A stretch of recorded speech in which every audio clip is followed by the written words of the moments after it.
So this was the last of the two-dimensional cutout animations that I did before I moved on to computers, and it's entitled How to Animate, and it was a takeoff of Disney's humorous how-to cartoons starring Goofy. And so we start off here with a book called How to Animate, and this was actually a book I had when I was a kid about various kinds of little machines you could make to produce animations. And I open with a quote from Einstein: "As the circle of light increases, so does the circumference of darkness around it," whatever that means. And this is the Praxinoscope. This was one of the early movie machines. And the Zoetrope, which you spun like a merry-go-round, and you looked through the slits and you saw the animation. And then the Flipbook, which technically is called the Kinorograph.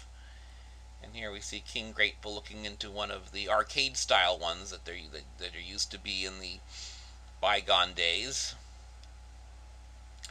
And so I start talking about how an animated film is made, and King Grateful is sitting there and comes up with an idea for a film, and he jumps with joy, but falls over head over heels in his exuberance. And so now here, again, this is another thing I did in pencil, so it's hard to see, but I created showing a storyboard. And now I'm showing the recording of the sound with Queen Hungry and Mistress Goodheart, the witch, providing sounds for a production of Hansel and Gretel. And there's even a picture of this. I even have a picture of a soundtrack on the wall.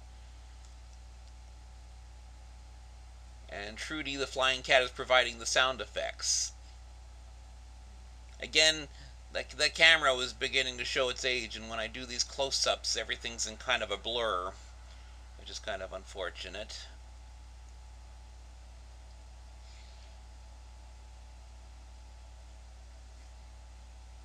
Too many sound effects at once, and poor Trudy falls head over heels along with all her equipment. And so we move on to the next step, which is the drawing of pencil sketches that will indicate how the actual frames will look. And here's a flip book of testing the animation and the sketches.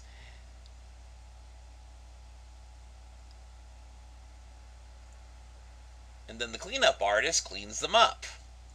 Except King Grateful takes it a little more literally and takes a mop to them and cleans them up.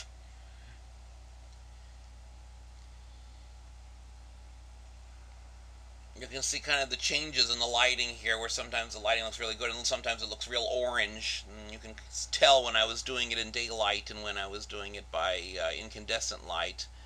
The floodlights had long given out by that time. And so I'm showing here how cell animation works. We have a clear page of celluloid, and you draw the image on that and you trace it over the previous frame, just making it a little differently, and that's how you get the animation. And then you turn it over and color it on the other side.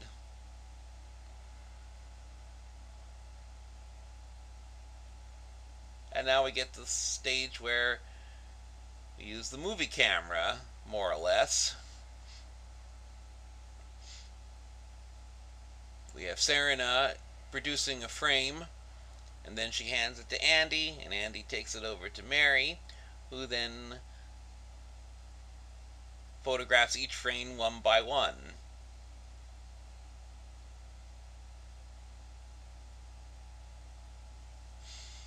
And so here now I'm explaining about the multi-plane camera, just as Disney uses to create a 3D effect, which I try to simulate here. And so the creating of the frames continues. Andy passing the frames from Serena to Mary, faster and faster and faster, until he falls over and Serena is painting his hand, although again, fortunately you can't see it very well because of those blurry close-ups. You can't see this, but it says making the most of your movies, and this was from actually the manual for our movie projector. But it talked about titling and things like that. And so here's King Grateful working the movie projector, and this was actually a toy I had when I was a kid, where you turned a crank and it showed you a little short little movie. Now King Grateful's rewinding the film, except he stops it too soon. And entangled in the film, King Grateful falls head over heels back through all the pages of the book, with Mary in full pursuit, until at last Mary tucks King Grateful in bed, as we come to the end of the last of my two-dimensional movies. Indeed, as the circle of light increases, so does the circumference of darkness around it.